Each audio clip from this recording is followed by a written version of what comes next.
On the 4th of March, the House of Keys will choose 4 people to become members of the Legislative Council. Prior to that vote, Agenda will be speaking with all the candidates so that you can find out more about the people that hope to become national politicians. We hear this week from former Garff MHK Martyn Perkins, who is hoping to get elected to LegCo. So who is Martyn Perkins? What does he stand for? Why is he standing? And indeed, does his defeat in the Garff election impact on his worthiness to be a candidate? Martyn, perhaps you could begin by giving us a little bit of an insight as to why you're putting your name forward. Well, having been in the political arena before, and I passed 3 bills when I was actually in MHK, I was dismayed to find that 2 of the bills I put in, the organ donating and the human tissue bill, hadn't had the secondary legislation done, and in addition to that, neither had the competition bill. And I was quite dismayed by that. And as a normal member of the public, which you are when you're no longer an MHK, you have very little control over it. You can try and get people to your MHKs to lobby things, which they have done. But I decided that actually, do you know what? I've got a lot of experience in the Keys. I've put 3 bills through in the last administration.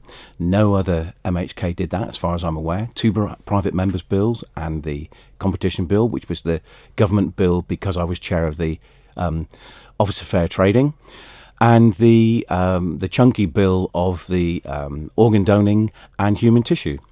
Now, it took a lot of tenacity to get that through because we had Brexit as well as that bill, and then latterly we had the pandemic, the COVID pandemic, which all took legislative time to draft the bills that were required to combat those things. And the human tissue and the organ donating bill was quite an involved bill, and I was passionate about a very piece of social legislation. I was passionate about that, and also the abortion bill. I supported Alex Allinson in that. But coming back to the organ donating bill, and it's a good example of a LegCo interaction on this one, is because having looked at the actual organ donation side of it, it suddenly became apparent to me that our human tissue bill was way out of date. It went back to before the Alder Hey children's organs scandal.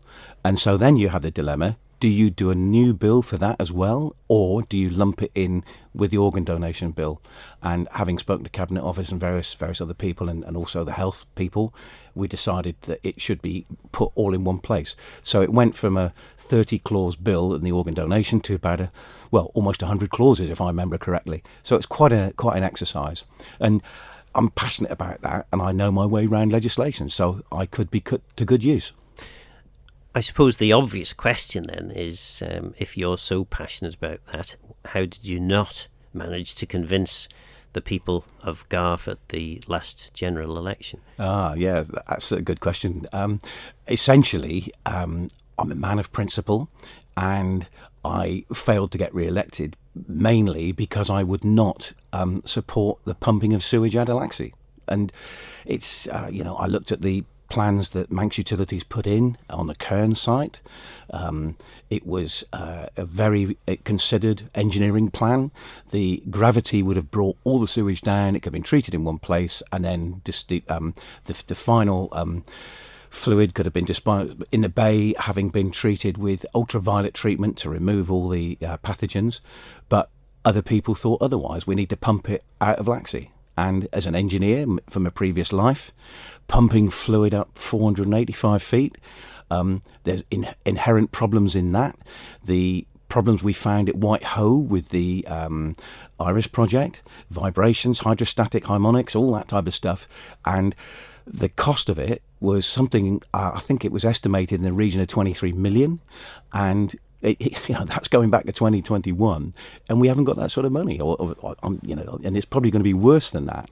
And the cost of electricity, that's not going to come down. And so I had to be absolutely honest with the electorate and said, I cannot support it. And I was faced with a big Facebook kickback. We've got to pump it, we've got to do this, do that, and the other. And I'm sure that is what scuppered my chances of getting back in. But the irony is, Phil, I actually, with all that, I still got more votes than a couple of the MHKs that are actually in the Keys at the moment. So, for those who aren't following the Laxey sewage treatment debate closely, what is the solution that's finally been agreed? We're still waiting. I believe that Manx Utilities have put in a scheme, and they're still waiting for it to be going to planning. And I've deliberately kept right out of it because I've had my say on it, and then it is a policy decision, and I've deliberately kept well clear of it. Okay. There will be people who will say, because you came third in a two-seat constituency, you should not be eligible to be a member of the Legislative Council because of that public rejection. Well, it's interesting because the MHKs that I've spoken to, only one has raised that issue. Everybody else seems more interested in what I can bring to the table with my experience and the contribution I can make, rather than dogma in that area. And if you look at the makeup of the Legislative Council, it used to be a sort of winding down area where politicians that were coming to the end of their career sort of spent the last session in the Legislative Council. We swung away from that because obviously we want to get a bit of new blood into it. The pendulum swung away to all people. If you look at the Legislative Council now, in fact, there's only Bill Henderson who's had Keys experience. And actually, while we're on the subject of being elected, Paul Crane, who is in there, stood for election twice and didn't get elected. And he is in there doing a good job. So it doesn't necessarily mean because you failed an election you should be ineligible for it. And my mind comes to Claire Christian, not the lady we have as the health minister, the Claire Christian from down north, who, with the reorganisation, lost her seat in Ayr. And she was actually subsequently put onto the Legislative Council and went on to become Madam President, first woman president we had. So I think the pendulum is swinging back again away from that. And I think it's on merit. What you can bring to the table is what people are interested in. So you've told us your passion for the bills that you put forward, and certainly the competition bill has been long overdue, because I remember when I was first elected to the Keys back in 2003, we were talking about the inadequacy of competition legislation back then. So, and I'm sure the other two, the private members' bills, are worthy. Is that the only reason that you've chosen to stand? Well, of course, as a retired politician, you never lose interest in what's happening. I really believe in doing the best I can for the Isle of Man and the community in which we live. And if you've got talent that you can apply to assisting us going forward, we need every help we can get. And in particular, the competition bill that you mentioned, it was a strange thing because Brexit was coming up. And the UK actually dictated to us, look, you better get your competition laws in place or updated because you're not going to be included in any of the trade negotiations. Whoa, I mean, can they do? And I hadn't come across this before. Can they do that? And actually, they can make life very awkward for us. So we better do something about it. And so Howard Quayle came to me and said, look, can you take up this competition bill? And which I did. Because at the time you were chair of the Office of Fair Trading, yeah. I mean, the two positions I held was chair of the planning and chair of the Office of Fair Trading. Quite a chunky portfolio. Anyway, we got to grips with it. But as you say, it's very difficult because the people, oh yes, we should have competition. It keeps us on our toes. But in reality, they don't want competition. So there was a fine line to draw between the Chamber of Commerce and the corporate service providers and people that were in those positions. They were to keep them happy, but also to keep the Ministry of Justice happy with the final legislation we came up with. It was a very, very fine balancing act. And people on Facebook moan about civil servants, but I was getting emails at 2:00 in the morning because we had to get this done before Brexit was done. And luckily, Brexit was put back a month, I think, and we managed to get it sorted. And then, sort of to add insult to injury, the secondary legislation wasn't done. And Tesco's walk in and, hang on a minute, there's no sanctions. We can't even do an investigation. So, that is what's motivated me, Phil. Okay, so what we know then is your motivation. What about the skills that you bring? Because it's a different skill set to being a member of the House of Keys, being in LegCo. It is. It's very much a different. Well, it sort of overlaps because, for the benefit of the public, an MHK's job is the constituency work, it's your parliamentary work, and it's also the department work that you have. That's like three things. Now, an MLC is purely, you don't have anything to do with policy. You focus on the legislation, and a bill coming through. Number one, is it needed? Do we really need this legislation? Should government keep clear of this, or is the public needing that? Will it help the island? And you say you don't have anything to do with policy, but legislation is all about policy, surely. Well, it's up to the Keys and government to decide policy, and I think you can have an input. And I particularly think that the Legislative Council, we should be forward thinking. And I'll give you an example of that. When I first got in the Keys, I realised that driverless vehicles would be a big thing. And I looked at the legislation and realised that we had nothing in there to allow for driverless vehicles. And the thing that jumped out at me was we should be courting these companies that are making driverless vehicles and be a test bed for them. And I approached a couple of companies and they said, well, your laws aren't straight. And so I went back to the legislative process and asked a few people, and they said, well, it's DFE, Department for Enterprise, they should be looking at it. Went to DFE, they said, oh no, DOI should be looking at it, they're responsible for the roads. And they said, well, actually, we don't know, it should be Cabinet. And you go round and round in circles because it's too difficult to do. And I got quite disillusioned by it, but actually you got to beat your way through it.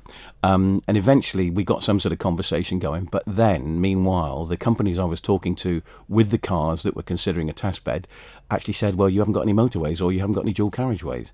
So that ground to a halt. But coming back to the policy issue, I think there's things like that we should be looking at. And Legislative Council have got more time to look at our legislation to encourage, what can we do to encourage business here? What can we tweak in our legislation? And you've got to be forward thinking in that respect. Yes, I would agree with you in that sort of policy. When you were in the Keys, obviously you had to scrutinise legislation. What were the things that you would look for in a bill?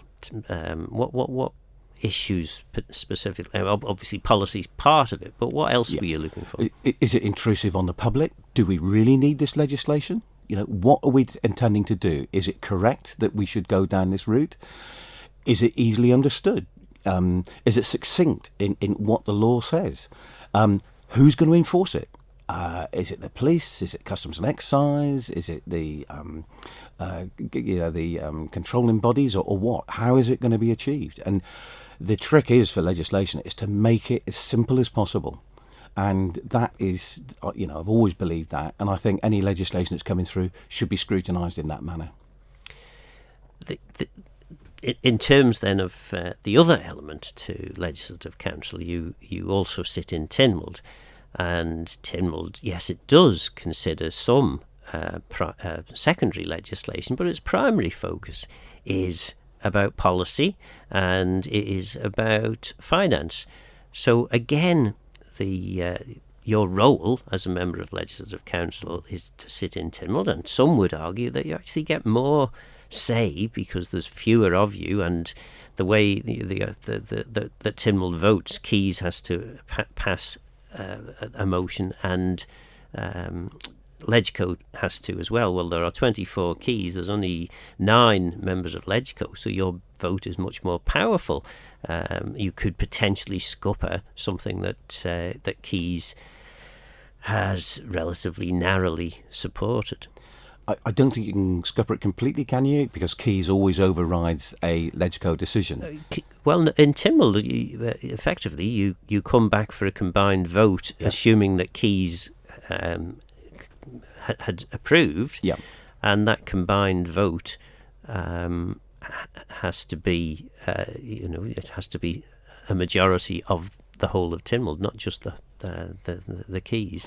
Yeah, and that's our unique parliamentary process, isn't it? That's what differentiates us from many other parliamentary systems, and that's why it's unique. Yeah, I think, particularly as you say, on finance things, we need to ask some serious questions going forward. Can we really afford this? Is it going to be a vanity project? And is it a sledgehammer to crack a nut? And quite often we do use a sledgehammer to crack a nut in the Isle of Man, and we have to be realistic and pragmatic about how we go forward. Do you think, having spent, it was one term as a member of the House of Keys, do you think that experience is something that's sorely missed in LegCo? I really do, and I'm not just saying that because it's my background, but to know how it works, your corporate memory, which I believe is vitally important, is missing. Certain people, and dare I say it, you know the civil servants you can trust and the ones you can't trust. So there is that experience you have gained in the Keys that will make you a valued member to the Legislative Council. And is 5 years long enough, do you think? Because sometimes people say, oh, well, my first term, I'm just getting my feet under the table. Is 5 years long enough to actually do more than just put your feet under the table? I think so. And, one of the things, if I do get elected to the Legislative Council, I'll have that experience. And, the cliche is I'll hit the ground running because I know the ropes and I can apply what I've learned there. And anybody coming up from the Keys would be able to do that. In terms then of your background outside of politics, is there anything that you want to share so that the public get a better feel, a better understanding about who you are, what you are? I think a lot of the people know me, that I'm passionate about various things. I've been involved with the lifeboat for many, many years. And also the organ donating charity. The government is very, very lucky at having the charities and the non-government organisations that support the island, and that is the unique part of our community. We have fantastic charities, and if the government had to pay for all the stuff that charities do and the support they give people, you wouldn't begin to know where to start, basically, because it's invaluable, the support that these charities give the government. Do you think maybe government doesn't do enough by way of supporting charities or allowing charities effectively to do some of the stuff that government tends to try and muscle in on? It's a difficult one, Phil, because, for example, health, you can always put more money into that, and you never actually get to the end of it. I think what we have to do is have a very serious conversation about what the priorities of the public are, and not just for charities, but for what we are doing on the island. And for me, the health service is everything. You have to make sure that we have an adequate world-class health service. Then education comes next. We've got to make sure education is for our future of the island, and then our security.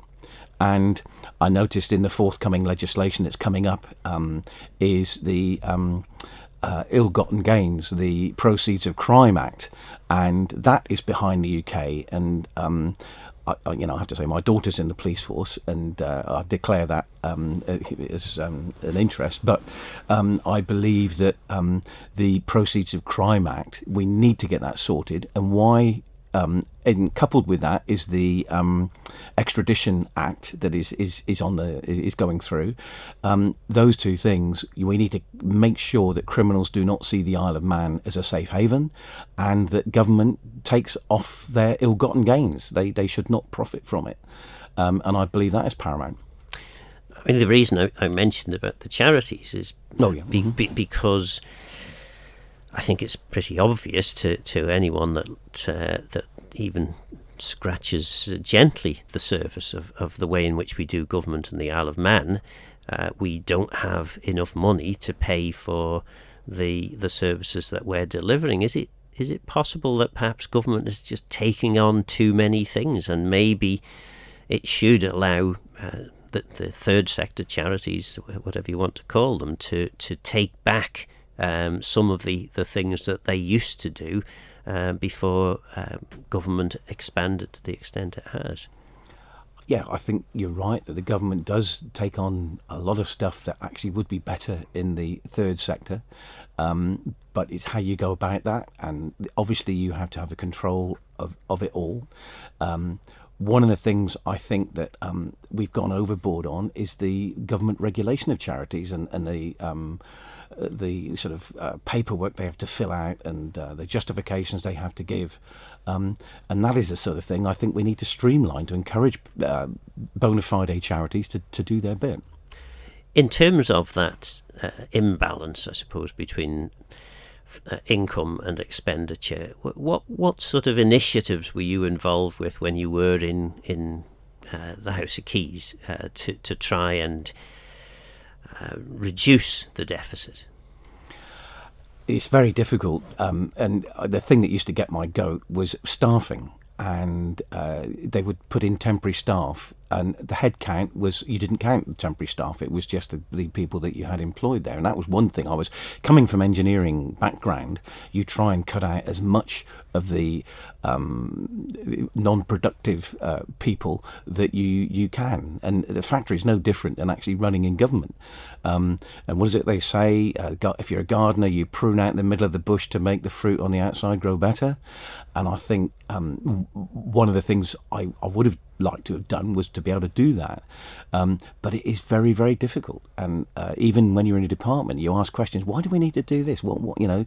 And of course, the civil servants will come up with 101 reasons why we need to do it and why it's done that way. I'll tell you one thing that's coming up is the radon investigation. Now, the island does have certain pockets of radon gas which accumulates in houses. It's a big problem in the West Country where I originate from. Down in Cornwall, they got a lot of granite rock and houses with cellars and with voids under the ground floor have a build-up of radon.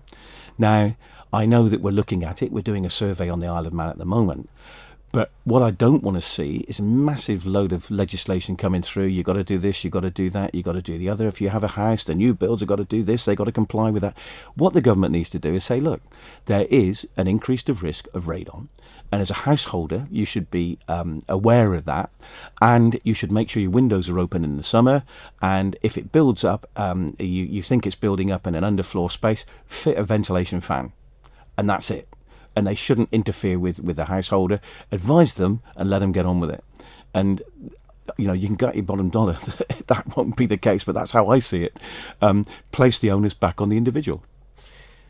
So, in terms then of your potential future as a member of the Legislative Council, what are the sorts of things that you will be trying to pursue? What are the conversations? Because a lot of what LegCo can do is about influence. Certainly we heard from Peter Greenhill on a programme a couple of weeks ago, and he basically said he hasn't been vocal in LegCo and Tynwald so much, but does an awful lot of his talking in the corridors of power. Is that part of the role for LegCo? Would you be a visible mouthpiece, or do you think your role is more a quiet behind the scenes role? Quiet behind the scenes, Phil, without a shadow of doubt. I didn't ask many questions in the Keys or in Tynwald, and the reason I didn't have to is because I got to know the ministers. I could pick up the phone and say, "Oi, you know, what's this all about? Is the rumours that's on Facebook, is that right?"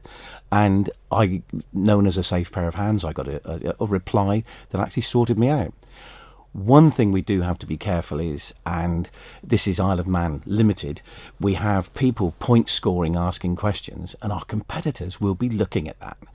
And with AI, you mention something and you're I'm sure that I won't mention our competitors because it will be picked up. They will have AI looking at our parliamentary Hansard. They'll be looking at our committee work. They'll be looking at freedom of information, and anything that we are going to go for, they will say, hang on a minute, the Isle of Man is interested in developing what have you. And there are certain things that I can see. For example, AI is going to be a huge thing, and it's going to take over a lot of aspects of our lives. And we will have our competition using AI against us, looking at all the stuff we do and reporting back, and we have to do the same. It might seem a bit dramatic, but if we're to get a competitive edge out in the big world, we need to do that, and we have to bring things on board without announcing it too much. And that sounds sort of sinister, but as soon as our competitors know that we're looking at creating a new registry for something else, they'll be there. You can guarantee it. They'll be snapping at our heels. And it's things like that that I think we do have to be very wary of and try and keep under wraps. In a nutshell then, and it really is in a nutshell because we've only got a few seconds left, what will members of the House of Keys get if they elect Martyn Perkins? They get somebody they can work with, somebody who knows the ropes of legislation and how it works, somebody who can slot in straight away, there won't be any learning curve, and somebody who is a safe pair of hands, and somebody who is committed on helping the Isle of Man make its way on the international stage by tailoring our laws to help our people move forward. That was former Garff MHK Martyn Perkins. Over the next few weeks we hope to hear from all the LegCo candidates so you can make your own mind up on their merit. If you are standing, please get in touch with Phil Gaughan at manxradio.com so we can arrange an interview. Let me know what you think and get in touch if you have any ideas for future shows. Don't forget this programme is available as a podcast on Manx Radio's website. For now though, I'm Phil Gaughan. Guramayo, thanks for listening.